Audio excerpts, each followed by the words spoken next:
Entre 1943 y 1945, Estados Unidos mantuvo aproximadamente a 425.000 prisioneros de guerra alemanes en más de 500 campos repartidos por el territorio americano.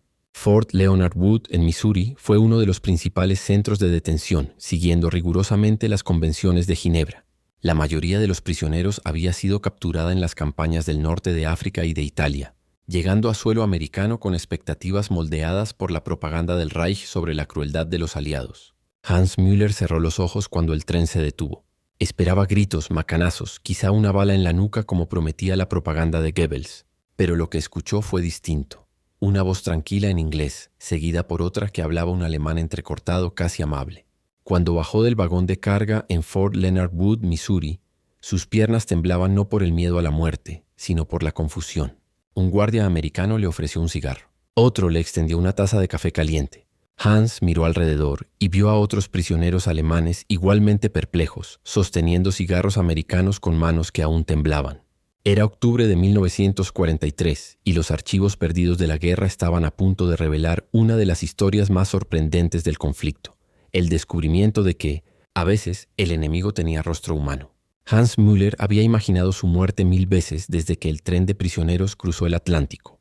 Sargento de la Wehrmacht con 12 años de servicio, conocía las historias que corrían entre los soldados alemanes sobre la brutalidad americana, sobre campos donde los prisioneros desaparecían en la oscuridad de la noche. Cuando las puertas del vagón se abrieron en Fort Leonard Wood, Missouri, aquella fría mañana de octubre de 1943, Hans se preparó para lo peor. Los músculos tensos, la mandíbula apretada, bajó con la dignidad que le quedaba a un hombre derrotado. Pero lo que encontró rompió todas sus expectativas como un vidrio estrellándose contra el concreto. El guardia americano que lo recibió no gritó, no levantó el rifle. Simplemente asintió con la cabeza y dijo en un alemán titubeante: «Bienvenidos. Deben tener hambre». La voz era firme, pero había en ella una extraña cortesía que Hans jamás hubiera esperado escuchar de un enemigo. Otto Schneider, de apenas 19 años, bajó detrás de Hans con las piernas flojas y el corazón acelerado. Capturado en Túnez apenas 3 meses después de ser enviado al frente, el joven recluta aún cargaba en la retina las imágenes de los carteles nazis que mostraban a los soldados americanos como demonios sedientos de sangre alemana. Su madre, allá en Múnich, había llorado cuando él partió, susurrando entre lágrimas que los americanos no tomaban prisioneros. Otto tocó instintivamente el pequeño crucifijo que escondía bajo la camisa, una reliquia de su abuela que la Gestapo no había descubierto. Cuando un soldado afroamericano se le acercó con una sonrisa genuina y le ofreció una barra de chocolate, Otto estuvo a punto de derrumbarse. Nunca había visto a un hombre de piel oscura antes y la propaganda decía que eran salvajes. Pero aquellos ojos eran gentiles, casi paternales. Otto aceptó el chocolate con manos temblorosas, sintiendo el sabor dulce derretirse en su boca como una promesa de que tal vez, solo tal vez, viviría para ver otro día. El capitán Robert Hayes observaba la escena a lo lejos, recargado contra la cerca de alambre de púas que delimitaba el campo. Veterano de 2 guerras y padre de 3 hijos, Hayes había recibido órdenes claras de Washington: tratar a los prisioneros alemanes de acuerdo con las convenciones de Ginebra, pero también con la dignidad que esperarían para sus propios soldados capturados en Europa. Hayes sabía que muchos de sus hombres habían perdido amigos y hermanos en las batallas contra esas mismas tropas alemanas.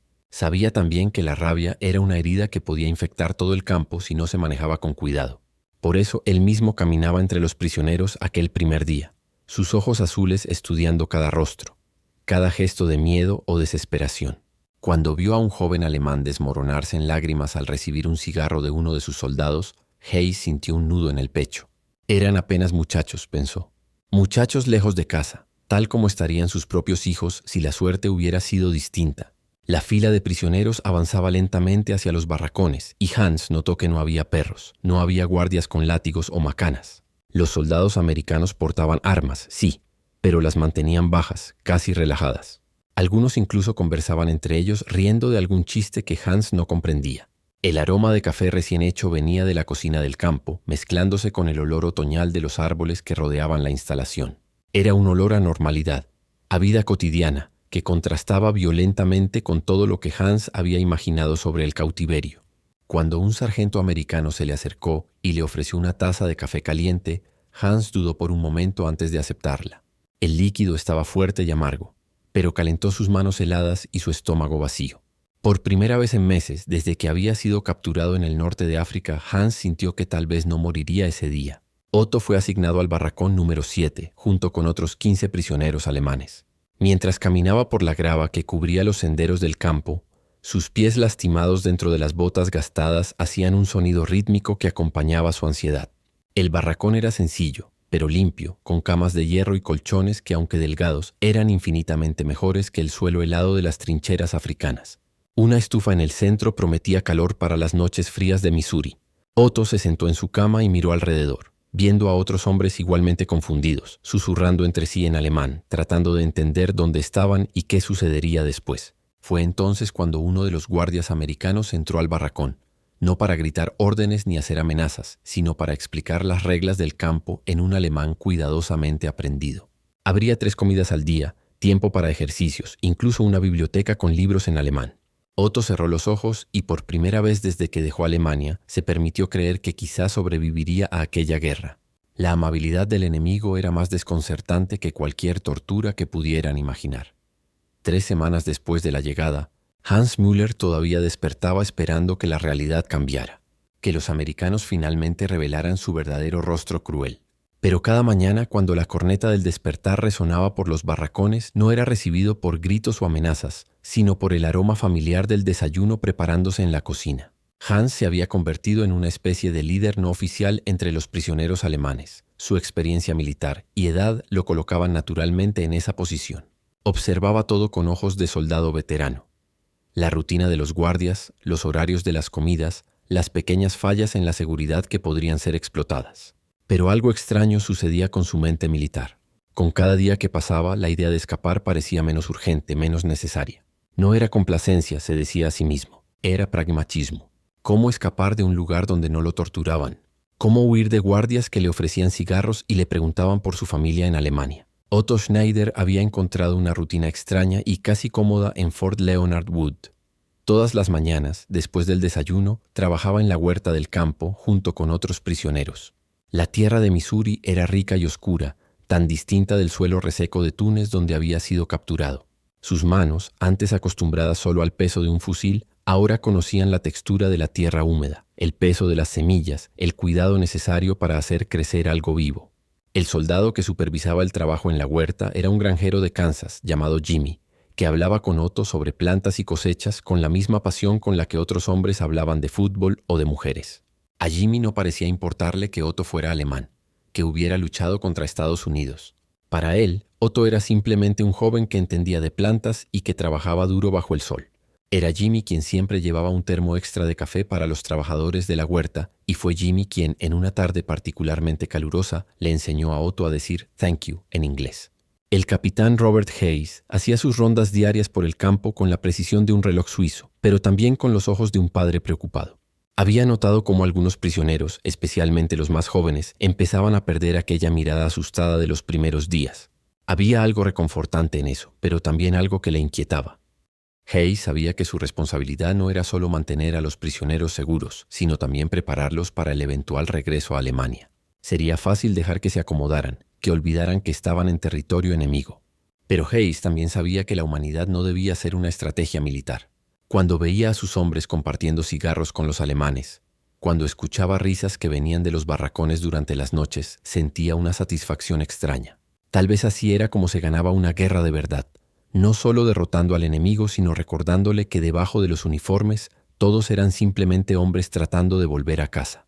Hayes llevaba en el bolsillo una carta de su esposa en la cual ella le preguntaba si estaba bien, si estaba siendo amable consigo mismo. Nunca había pensado en la amabilidad como una forma de fuerza, pero allí, en ese campo, comenzaba a entenderlo.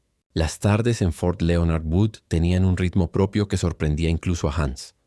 Después del trabajo, los prisioneros ayudaban en el mantenimiento del campo. En la cocina, en la lavandería, había tiempo para descansar. Y fue durante esas tardes que Hans descubrió algo que la propaganda nazi nunca había mencionado. A los americanos les gustaba conversar. No interrogatorios, no intentos de extraer información militar, sino charlas sencillas sobre la vida, sobre la familia, sobre sueños. Uno de los guardias, un ítalo-americano llamado Tony, había perdido un hermano en la campaña italiana.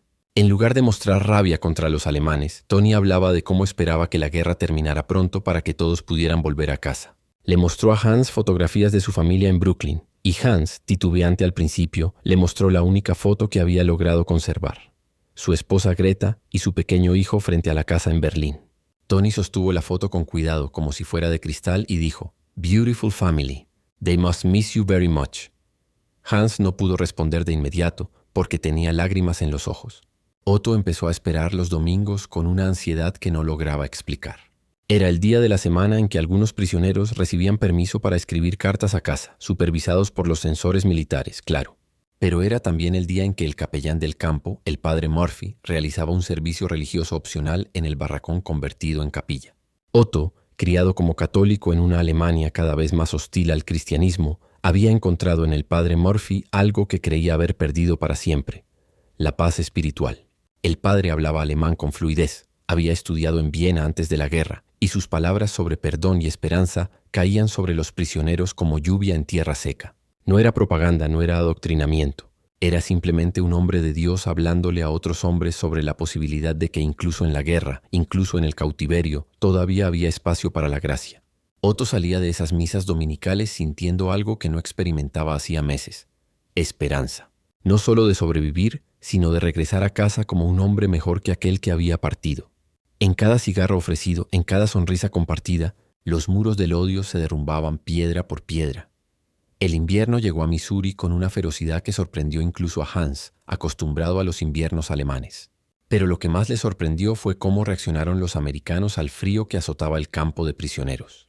En lugar de usar el clima como una forma adicional de castigo, los guardias repartieron cobijas extra, aseguraron que las estufas de los barracones funcionaran día y noche, e incluso organizaron turnos para que los prisioneros no tuvieran que trabajar al aire libre durante las tormentas más severas. Hans observaba todo eso con la mente analítica de un soldado veterano, intentando encontrar el motivo oculto, la estrategia detrás de la amabilidad. Pero no podía. Cuando el sargento Williams, un hombre de Tennessee de manos callosas y sonrisa fácil, llevó chocolate caliente a los prisioneros que trabajaban en el mantenimiento de los generadores durante una nevada particularmente violenta, Hans finalmente dejó de buscar motivos. Tal vez la amabilidad no necesitaba justificación estratégica. Tal vez era simplemente lo que hombres decentes hacían cuando veían a otros hombres sufriendo con el frío. Otto se había convertido en el traductor no oficial entre los prisioneros alemanes y algunos guardias americanos que querían aprender el idioma. Sus clases improvisadas ocurrían durante los descansos del trabajo en la huerta, ahora convertida en invernadero para los vegetales de invierno. Lo que comenzó como una necesidad práctica, comunicación básica para hacer el trabajo más eficiente, se había transformado en algo más profundo. Otto enseñaba alemán, pero también aprendía inglés, y con las palabras venían historias, recuerdos, sueños. Descubrió que el soldado Peterson, un joven de Iowa que parecía tener su edad, quería ser maestro después de la guerra. Peterson hablaba de los libros que leía, de los autores americanos que Otto jamás había escuchado. A cambio, Otto contaba sobre los poetas alemanes que había estudiado antes de ser reclutado, sobre Goethe y Schiller, sobre cómo la literatura había sido su primera pasión antes de que la guerra consumiera su juventud. Era extraño pensar que él y Peterson podrían haber sido amigos en otras circunstancias, que tal vez estarían discutiendo poesía en una universidad en lugar de estar separados por uniformes de colores distintos y una guerra mundial.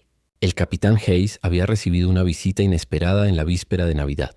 Una delegación de la Cruz Roja Internacional quería inspeccionar las condiciones del campo. Hayes no estaba preocupado. Sabía que Fort Leonard Wood seguía rigurosamente todas las convenciones internacionales, pero la visita le dio la oportunidad de ver su propio trabajo a través de ojos externos. Los inspectores quedaron visiblemente sorprendidos con lo que encontraron. Esperaban hallar prisioneros desnutridos, condiciones precarias, tal vez señales de malos tratos. En cambio, encontraron hombres que habían ganado peso, que reían durante las comidas, que hablaban de sus guardias con algo cercano al respeto. Uno de los inspectores, un suizo de mediana edad, comentó con Hayes que rara vez había visto prisioneros tan tranquilos. Hayes respondió que la tranquilidad no era el objetivo, pero tal vez fuera el resultado natural cuando se trataba a las personas como personas, no como enemigos abstractos. El inspector anotó eso en su informe, y Hayes supo que esas palabras llegarían a Washington, tal vez incluso a Ginebra.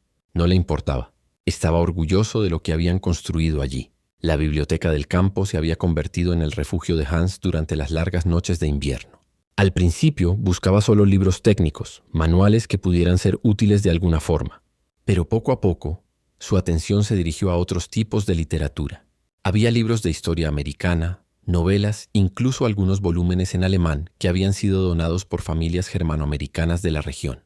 Fue leyendo Las uvas de la ira de Steinbeck, en una traducción cuidadosa hecha por el bibliotecario Williams, un profesor jubilado que se había ofrecido como voluntario para administrar la biblioteca, que Hans empezó a entender algo fundamental sobre Estados Unidos. El libro hablaba de pobreza, de injusticia, de familias destruidas por la depresión económica. No era propaganda, no glorificaba al país. Era una crítica honesta, escrita por un americano sobre América. Hans se dio cuenta de que nunca había leído algo similar sobre Alemania, al menos no después de 1933. La capacidad de un pueblo para criticarse a sí mismo, para cuestionar sus propias instituciones. Le parecía una forma de fuerza que la propaganda nazi nunca había mencionado. Era la fuerza de la autocrítica, de la búsqueda de la mejora constante. Otto recibió su primera carta de casa 3 días antes de Navidad, después de meses de silencio. Sus manos temblaban al rasgar el sobre y tuvo que sentarse en una cama vacía para leer las palabras de su madre. Ella estaba bien, escribió, aunque Múnich era bombardeada casi todas las noches. Su padre había sido convocado para trabajar en una fábrica de armamento a pesar de la edad avanzada. La comida escaseaba, pero sobrevivían. Pero lo que más conmovió a Otto fueron las últimas líneas de la carta. Su madre escribió que rezaba todas las noches para que él encontrara amabilidad donde quiera que estuviera, porque creía que la amabilidad era la única cosa que podría sobrevivir a esa guerra terrible. Otto dobló la carta cuidadosamente y la guardó en el bolsillo de la camisa cerca del corazón. Cuando levantó la vista, vio al soldado Peterson parado en la puerta del barracón, sosteniendo un pequeño paquete. «For you», dijo Peterson en alemán vacilante. «Merry Christmas». Dentro del paquete había un pequeño crucifijo de madera, tallado a mano, y una nota. «Made this in woodworking class. Thought you might like it». Otto no pudo hablar de inmediato porque comprendió que estaba recibiendo no solo un regalo, sino un acto de fe. La fe de que él era digno de amabilidad aun siendo un enemigo. En el silencio de las noches de invierno, empezaban a entender que la humanidad no tenía nacionalidad. La primavera de 1944 llegó a Fort Leonard Wood con una explosión de verde que transformó el paisaje del campo en un jardín improvisado. Otto, ahora responsable de toda la operación agrícola del campo, había logrado algo que ni él mismo creía posible. Los vegetales cultivados por los prisioneros alemanes alimentaban no solo a los propios prisioneros, sino que también ayudaban a suplir la cocina de los guardias estadounidenses. Era una inversión simbólica extraña, prisioneros de guerra alimentando a sus captores, pero había sucedido de manera natural, casi sin que nadie lo notara. El soldado Peterson, ascendido a cabo, ahora trabajaba oficialmente como supervisor de la huerta, pero en la práctica él y Otto funcionaban como socios. Habían desarrollado una comunicación que trascendía las barreras del idioma, hecha de gestos, dibujos en la tierra y palabras prestadas de ambas lenguas. Cuando Otto enseñó a Peterson la técnica alemana para cultivar papas, y Peterson le mostró cómo los granjeros estadounidenses rotaban cultivos para mantener la tierra fértil, ambos sintieron que estaban compartiendo algo más valioso que conocimiento agrícola. Estaban compartiendo partes de sus culturas, de sus identidades, de sus esperanzas para un mundo después de la guerra. Hans se había convertido en el editor no oficial del periódico del campo, una publicación mensual en alemán e inglés que había comenzado como un simple boletín informativo y evolucionado hacia algo más significativo. El Fort Leonard Wood Zeitung contenía noticias censuradas sobre el progreso de la guerra, pero también historias sobre la vida en el campo, perfiles de prisioneros y guardias e incluso un espacio para poesía. Hans descubrió que tenía talento para la escritura, algo que nunca había explorado durante sus años como soldado profesional. Sus textos sobre la vida cotidiana en el campo eran leídos tanto por prisioneros como por guardias, creando un extraño puente cultural en medio de Missouri. Cuando escribió un ensayo sobre las diferencias entre la Navidad alemana y la estadounidense, basado en sus observaciones y conversaciones con los guardias, recibió más de 20 cartas de respuesta, algunas de prisioneros recordando sus propias tradiciones familiares, otras de guardias compartiendo sus propios recuerdos. El capitán Hayes leyó el ensayo 3 veces antes de autorizarlo para su publicación, no por censura, sino por admiración. Era una pieza de literatura genuina, honesta, que hablaba de nostalgia y esperanza de una manera que conmovía tanto a corazones alemanes como estadounidenses. El capitán Hayes recibía visitas regulares de oficiales de otros campos de prisioneros interesados en entender cómo Fort Leonard Wood mantenía una disciplina tan eficaz con tan pocos incidentes. La respuesta que Hayes daba siempre sorprendía a sus visitantes. Los tratamos como hombres, no como animales. No era filosofía abstracta, era política práctica. Hombres tratados con dignidad no se rebelaban, no intentaban escapar, no creaban problemas disciplinarios. Más importante aún, hombres que experimentaban la democracia estadounidense en acción, aunque en una versión limitada, regresarían a casa con una comprensión diferente de lo que América representaba. Hayes había recibido una carta confidencial de Washington elogiando los resultados de Fort Leonard Wood y sugiriendo que sus prácticas fueran estudiadas para su implementación en otros campos. Pero Hayes sabía que no se trataba de una fórmula que pudiera replicarse simplemente. Se trataba de una filosofía que debía vivirse día tras día por cada guardia, cada oficial, cada persona que entraba en contacto con los prisioneros. Era la democracia estadounidense en su forma más básica. La creencia de que todos los hombres, incluso los enemigos, merecían un mínimo de dignidad humana. La biblioteca se había expandido durante el invierno, gracias a las donaciones de la comunidad local y de organizaciones religiosas estadounidenses. Hans ahora pasaba sus tardes catalogando nuevos libros y ayudando a otros prisioneros a encontrar lecturas adecuadas. Había descubierto que muchos de sus compañeros alemanes eran hombres educados, profesores, ingenieros, estudiantes universitarios, que habían sido obligados a abandonar sus carreras por la guerra.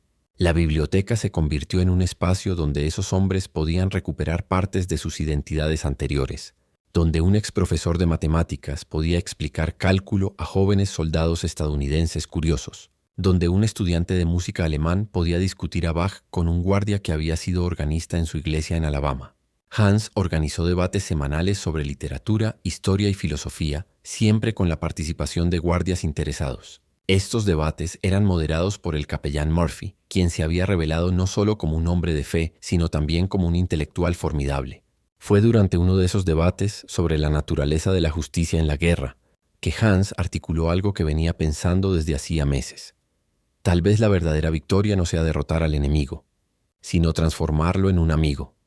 Las palabras quedaron suspendidas en el aire de la biblioteca por un largo momento, y Hans vio a varios hombres, alemanes y estadounidenses, asentir lentamente con la cabeza. Otto recibió noticias de que la guerra estaba llegando a su fin a través de una fuente inesperada, el soldado Peterson, quien había recibido una carta de su hermano sirviendo en Europa. Las tropas estadounidenses habían cruzado el Rin, Berlín estaba siendo bombardeada día y noche. Hitler había desaparecido en su búnker. Otto sintió una mezcla compleja de emociones al escuchar esas noticias. Había alivio. La guerra finalmente terminaría. Él podría volver a casa. Pero también había algo parecido a tristeza. En Fort Leonard Wood había descubierto una versión de sí mismo que no sabía que existía. Había aprendido a cultivar plantas, a hablar inglés, a ver a los estadounidenses como personas individuales en lugar de enemigos abstractos.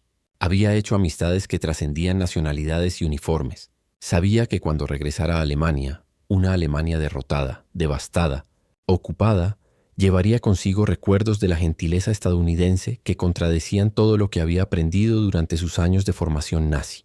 Peterson notó la melancolía de Otto y le preguntó en su alemán mejorado si estaba bien. Otto respondió que estaba feliz porque la guerra terminaba, pero triste por tener que dejar a los amigos. Peterson sonrió y dijo algo que Otto nunca olvidaría. Los amigos no tienen fronteras. Otto, los amigos de verdad se vuelven a encontrar.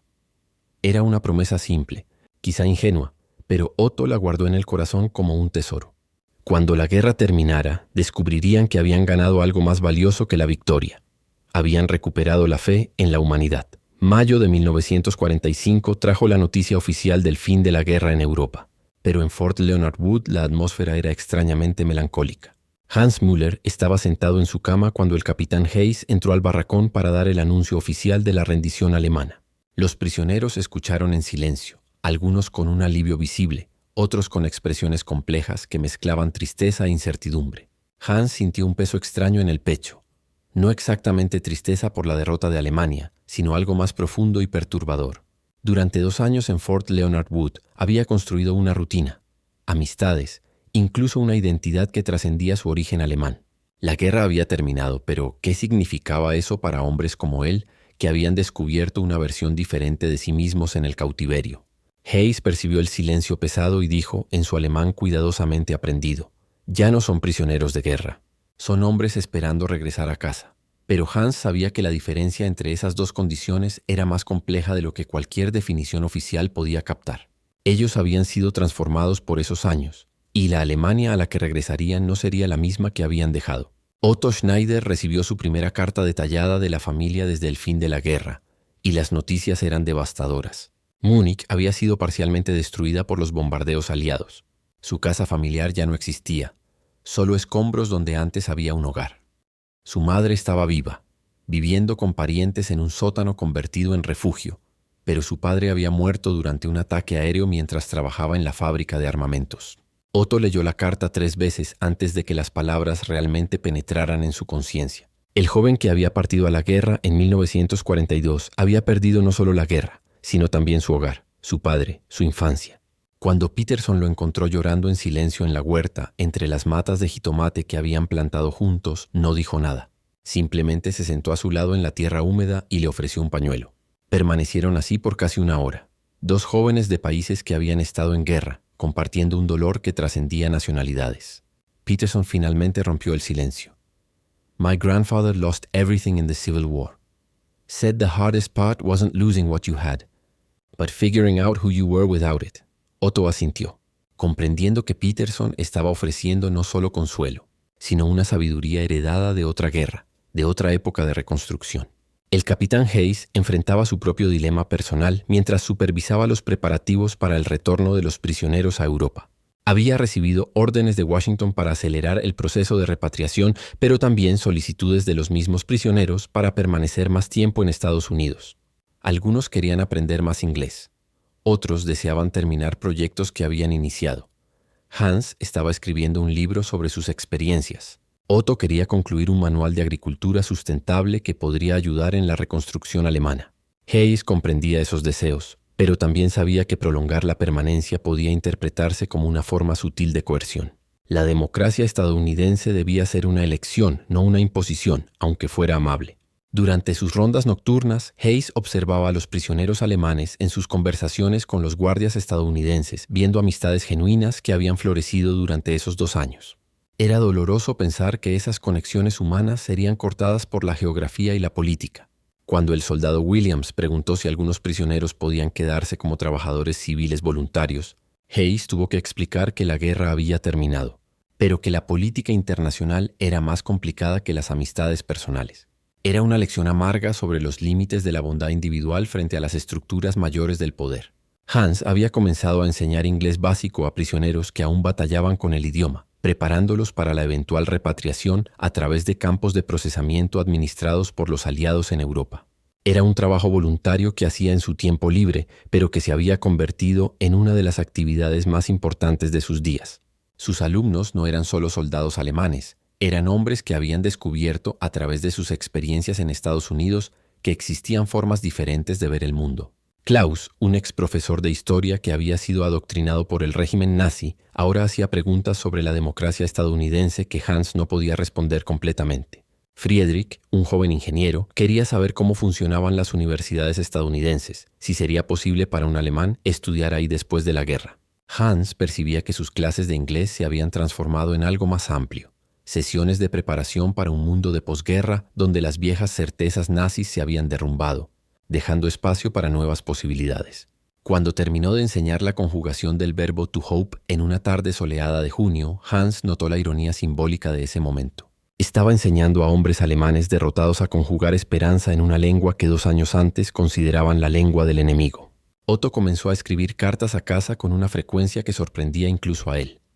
No eran solo cartas familiares, eran documentos detallados sobre técnicas agrícolas estadounidenses, métodos de irrigación, rotación de cultivos, todo lo que pudiera ayudar en la reconstrucción de la agricultura alemana devastada por la guerra.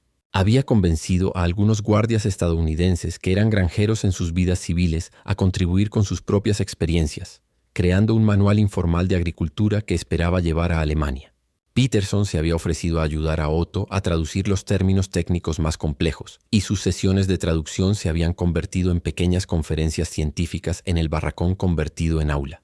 Era extraño pensar que conocimiento estadounidense, transmitido a través de un prisionero de guerra alemán, pudiera ayudar a alimentar a una nación derrotada. Pero Otto sabía que el hambre no tenía nacionalidad, y las técnicas que había aprendido en Missouri podían salvar vidas en la Alemania devastada. Cuando terminó de escribir una carta de 15 páginas para el Departamento de Agricultura de Múnich, Otto sintió que había encontrado una manera de transformar su experiencia como prisionero en algo constructivo para el futuro. Era su forma de honrar tanto la gentileza estadounidense que había experimentado como la necesidad alemana de reconstrucción. Las semillas plantadas en tierra extranjera germinaron en esperanzas que trascendían fronteras. Julio de 1945 trajo las órdenes definitivas de repatriación, y Fort Leonard Wood empezó a vaciarse con una rapidez que sorprendió incluso al capitán Hayes. Los primeros grupos de prisioneros alemanes partieron una mañana de martes, cargando pertenencias personales y recuerdos que pesaban más que cualquier equipaje físico.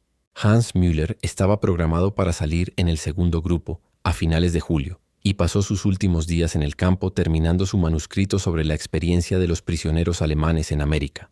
No era un libro sobre la guerra, se dio cuenta, sino sobre transformación humana. Cada página documentaba no solo eventos, sino cambios internos, su propia evolución de soldado nazi a hombre que había redescubierto la complejidad de la naturaleza humana. Cuando mostró algunos capítulos al capellán Murphy, el padre americano guardó silencio por un largo tiempo antes de comentar: «Hans, escribiste algo que debería leerse en ambos lados del Atlántico. Esta es una historia que puede ayudar a sanar heridas». Hans guardó esas palabras como un tesoro, porque venían de un hombre cuya opinión había aprendido a valorar profundamente. El manuscrito sería su contribución para asegurar que la experiencia de Fort Leonard Wood no fuera olvidada, que la posibilidad de humanidad entre enemigos quedara documentada para futuras generaciones que quizá necesitarían esa lección. Otto Schneider enfrentaba una decisión agonizante que nadie había previsto.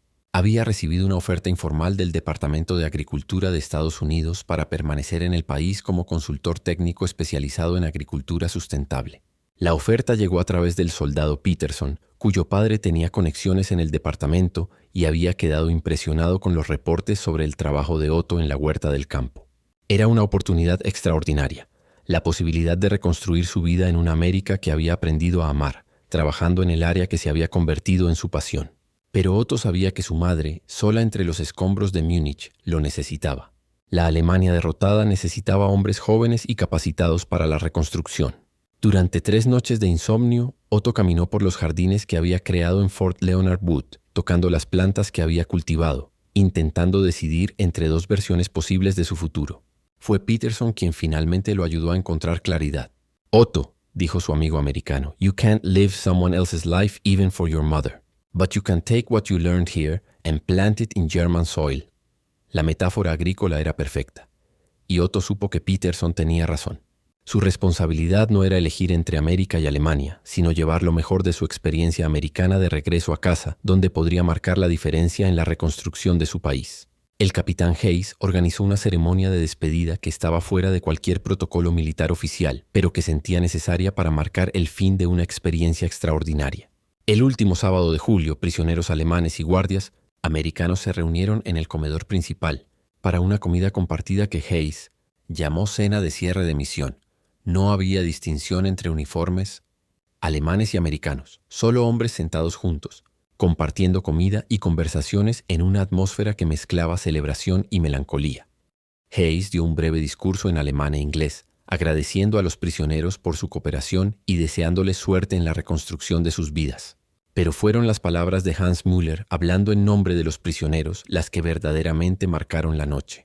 «Capitán Hayes», dijo Hans en un inglés cuidadosamente pronunciado, «llegamos aquí como enemigos y partimos como hombres que aprendieron que la humanidad no tiene fronteras. Ese es un regalo que llevaremos a casa». El silencio que siguió fue roto por aplausos espontáneos que duraron varios minutos.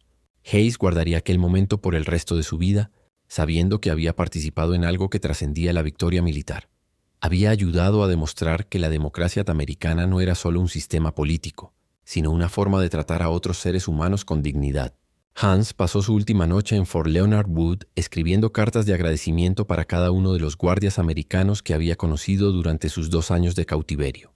No eran cartas formales ni diplomáticas, eran notas personales, específicas, reconociendo momentos individuales de bondad que habían marcado su transformación.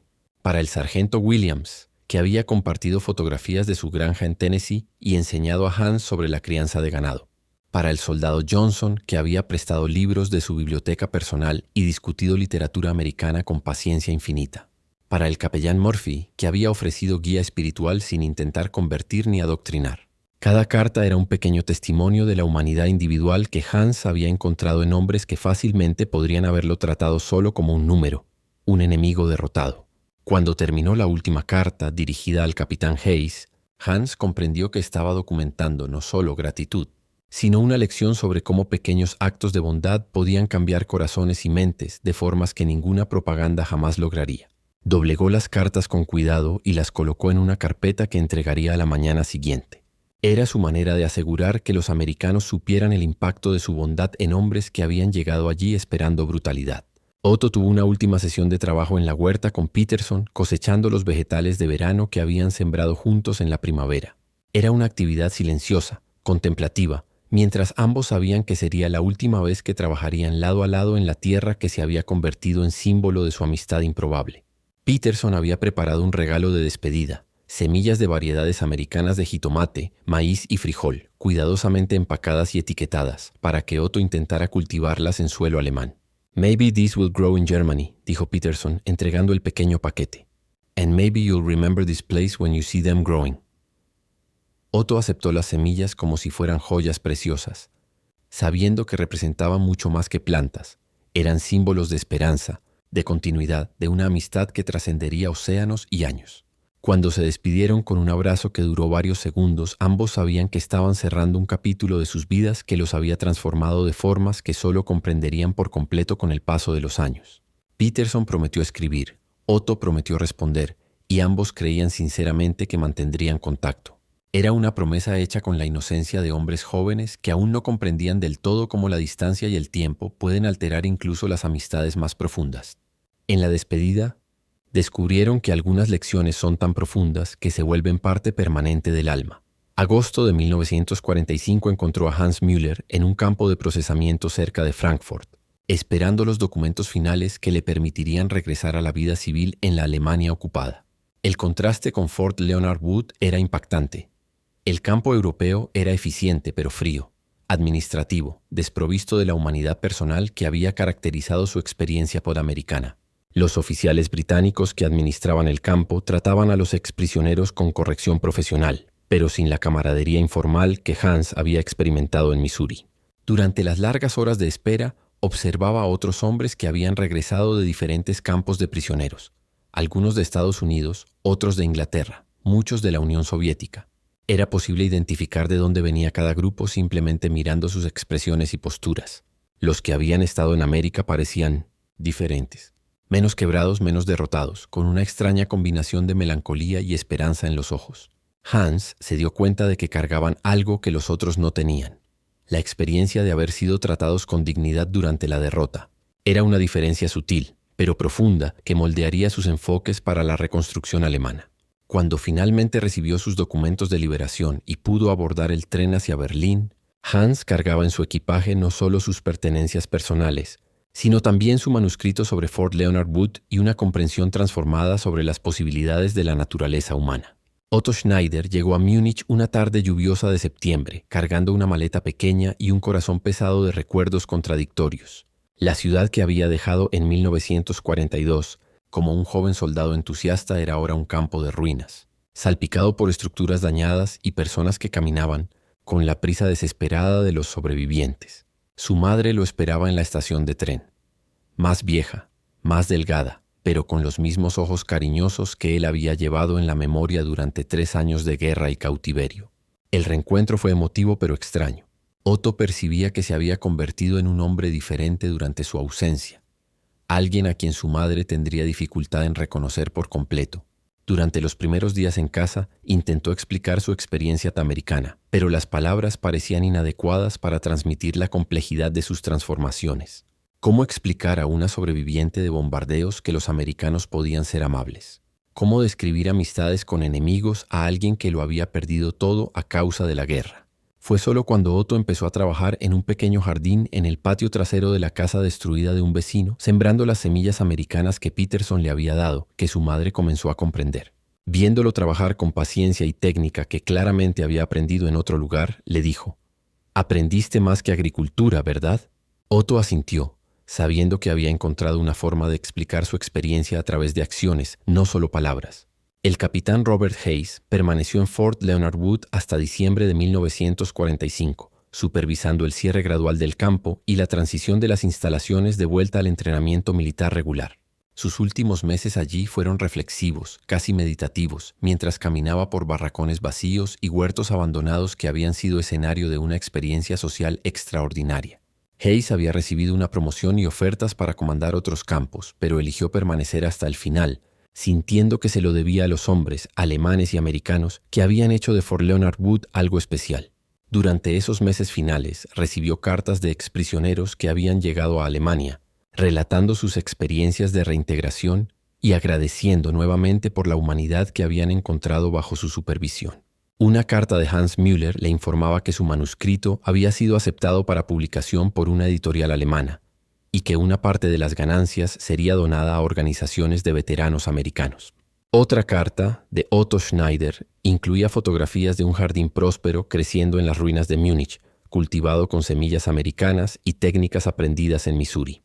Hayes guardaba esas cartas en una carpeta especial, sabiendo que representaban algo más valioso que cualquier medalla militar, la prueba de que la democracia americana podía inspirar transformación incluso en circunstancias improbables. Cuando finalmente dejó Fort Leonard Wood en enero de 1946, Hayes se llevó consigo la certeza de que había participado en algo que trascendía la victoria militar. Había ayudado a demostrar el poder transformador de la dignidad humana. Hans logró publicar su libro, Cartas de un prisionero, descubriendo América en Fort Leonard Wood en 1947, y la obra se convirtió en un inesperado bestseller en la Alemania ocupada. El libro ofrecía a los alemanes una perspectiva sobre América que contrastaba radicalmente con la propaganda nazi que habían absorbido durante años de guerra. Más importante aún, ofrecía esperanza, la posibilidad de que la reconstrucción alemana pudiera guiarse por los mismos principios de dignidad humana que Hans había experimentado en el cautiverio americano. El éxito del libro llevó a Hans a una carrera como periodista y eventual corresponsal en América, donde cubrió la implementación del Plan Marshall y la reconstrucción europea. Durante una visita a Estados Unidos en 1950, Hans pudo regresar a Fort Leonard Wood, ahora funcionando nuevamente como base de entrenamiento militar. El capitán Hayes, aún estacionado allí, lo recibió como a un viejo amigo y pasaron una tarde caminando por los lugares donde se habían conocido 5 años antes. ¿Cree que cambiamos la historia?, preguntó Hayes, parado en el sitio donde había estado la biblioteca del campo. Hans pensó un momento antes de responder. Tal vez no la historia grande, capitán, pero cambiamos algunas historias pequeñas. Y a veces las historias pequeñas son más importantes. Era una evaluación modesta de una experiencia que había sembrado semillas de comprensión mutua que crecerían durante décadas en las relaciones entre americanos y alemanes en la posguerra. Otto se convirtió en uno de los pioneros de la agricultura sustentable en la Alemania reconstruida, aplicando técnicas americanas a las necesidades específicas del suelo y clima alemanes. Su granja experimental en las afueras de Múnich se transformó en un centro de entrenamiento para jóvenes agricultores alemanes, pero también atrajo visitantes internacionales interesados en métodos de cultivo innovadores. En 1952, Otto recibió una carta inesperada del soldado Peterson, ahora profesor Peterson, enseñando agricultura en una universidad en Iowa. Peterson estaba planeando un viaje a Europa para estudiar técnicas de reconstrucción agrícola y quería visitar a Otto. El reencuentro, 7 años después de su despedida en Fort Leonard Wood, fue emotivo y revelador. Ambos se habían casado, iniciado familias, construido carreras, pero su amistad permanecía genuina y cálida. Peterson llevó más semillas americanas, Otto compartió innovaciones alemanas, y ambos comprendieron que su colaboración durante la guerra había evolucionado hacia una asociación científica que beneficiaba a ambos países. Cuando Peterson regresó a Estados Unidos, llevó consigo no solo conocimiento agrícola, sino también una comprensión renovada de cómo las relaciones personales podían trascender historia y política. Su amistad con Otto se convirtió en un modelo de cooperación internacional de la posguerra, probando que las semillas plantadas en Fort Leonard Wood habían crecido más allá de cualquier expectativa inicial. Era el ejemplo perfecto de cómo pequeños actos de humanidad durante la guerra podían florecer en colaboración constructiva durante la paz. 20 años después, cuando le preguntaron a Hans qué había aprendido como prisionero de guerra, respondió: «Aprendí que la verdadera victoria no es derrotar al enemigo, sino transformarlo en amigo. Y descubrí que América ganó la guerra no solo con armas, sino con la fuerza de su humanidad». Los archivos perdidos de la guerra revelan que, Entre 1943 y 1946, aproximadamente 425.000 prisioneros de guerra alemanes pasaron por campos estadounidenses. La mayoría regresó a Alemania con perspectivas transformadas sobre Estados Unidos, contribuyendo de manera significativa a las relaciones positivas entre ambos países durante la reconstrucción europea. Fort Leonard Wood fue solo uno de los 500 campos, pero su enfoque humanitario sirvió como modelo para el trato digno de los prisioneros de guerra. Las semillas de amistad sembradas en esos campos germinaron en décadas de cooperación entre Estados Unidos y Alemania que ayudaron a construir la Europa democrática moderna. La historia de Hans, Otto y el capitán Hayes representa a miles de relatos similares, pequeños actos de humanidad que sumados cambiaron el rumbo de la historia de la posguerra. Sus nombres pueden ser ficticios, pero sus experiencias resuenan en las memorias documentadas de hombres reales que descubrieron que, incluso en medio de la guerra, la dignidad humana podía florecer cuando se cultivaba con cuidado y valentía.